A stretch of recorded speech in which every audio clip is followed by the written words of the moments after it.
kanamon pi kalungse hibang lungsit na sang ngay to behela tel thang sa obang nay nasut happy ze na ang koy zong dong timin alung a oy na dem na toy na donga bong la na hipoy iding hibang loma nat na nay gunpi ham na ang lumalumong ding kahim kan tile tunin nu vang ho pa vang ho nagaita kalungsit LTM Zeus nunga nu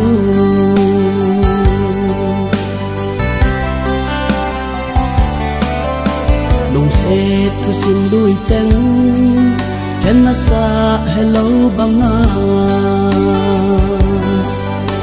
ang dang nga chul dinga kigiang nga hita zong le lung mongin gatsin lang na day bangin kung chulta tunin na hin lai pulhi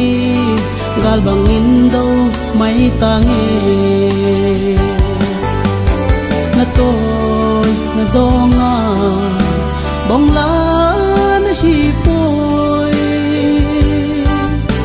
iding hibang loma nat na nay gunpi ham na ang lumalumong ding kahim ka na tile tunin nu vang ho pa vang ho nagaita kalungsit LTM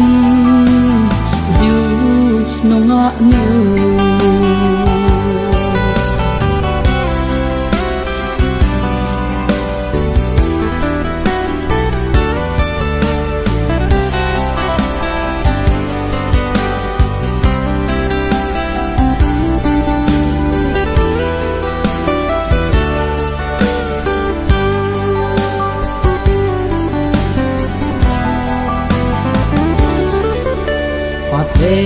ni ho ho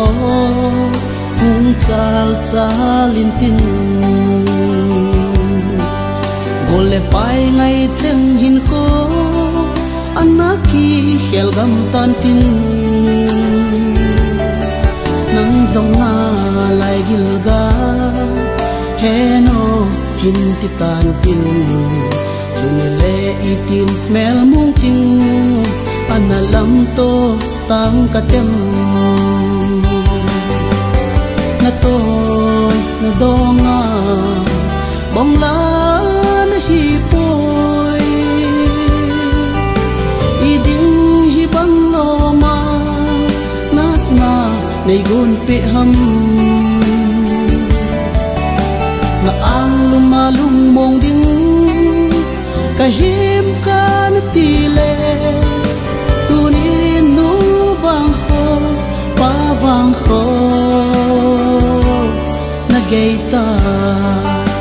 kalungsit LTM Zeus nunga nu